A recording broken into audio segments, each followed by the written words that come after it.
Welcome back today. Shawn Jadrnicek from the Virginia Cooperative Extension is here to give us all the dirt on the spotted lanternfly. Shawn, so this is really a big concern because this month our region, we have parts of our region now in the quarantine zone, and you know I really do want to know all the dirt on this because I know it's an invasive species. But let's start with what it means to be in a quarantine zone.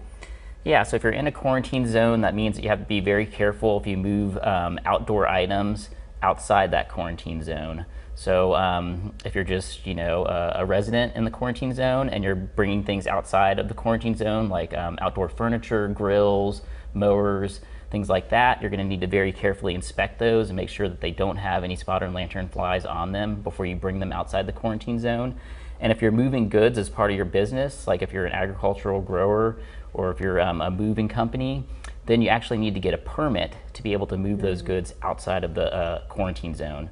So that permit is going to require you to go through a training process with Virginia Department of Agriculture and Consumer Services. And then once you go through that training, then you can apply for a permit through them, and that will allow you to move those goods outside of that area. And we had a map up a moment ago, and that was the current zones right now. So in our area, this is Lynchburg, Rockbridge County. We also have Wythe and Carroll counties too. So those are the places to watch out for this. But for folks who aren't familiar, never heard of this, what is a spotted lanternfly, and really why is it so dangerous? It's going to be talked about more in the news up in Pennsylvania where I used to be. I know it was a big deal. We talked about it every day, but why do people need to know about this? Yeah, it's a non-native invasive species, first found in the United States in Pennsylvania, and it's been slowly moving south kind of along the I-81 corridor since then. And it can become an agricultural pest. Its preferred host is the tree of heaven, but it's also found on grapes, a lot of fruit trees, apples, pears, peaches, and it can also be found on pine trees. So it can affect the forestry industry as well as the agricultural industry. There's about 100 ornamental plants that it infects. So we're expecting this to become, a pretty major agricultural pest in our region. I know it's really bad. I know a lot of wineries are really worried about this because it could be devastating to the entire industry. Yeah, I think the grape industry could be affected the most. And we have a lot of that in Virginia. So what do we need to look out for?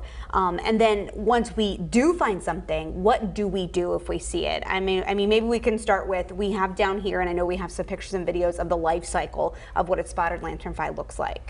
Yeah, so it overwinters as an egg mass that's going to be on the bark or trunk of trees.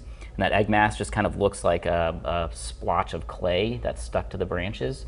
And then about mid-April to early May, those eggs will hatch, and it's going to be a young nymph. So the young nymphs are pretty small, 1/4 inch, but then they get larger as they mature. Young nymphs are black with white spots on them.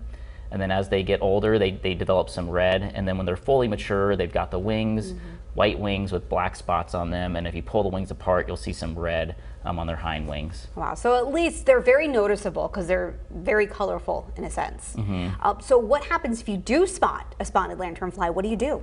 Yeah, so if you're in the quarantine area, there's no need to report it, but if you're outside the quarantine area, bring a sample of that or a picture to your local extension office so that we can ID it, and then make a report of that infestation.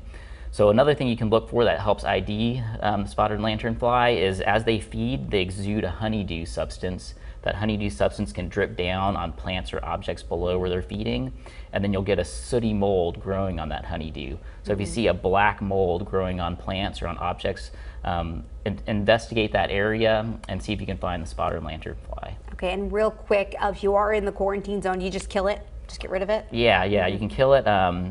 There are pesticides that are effective against it. Anything with pyrethrins in them, also carbaryl or bifenthrin, will take care of them.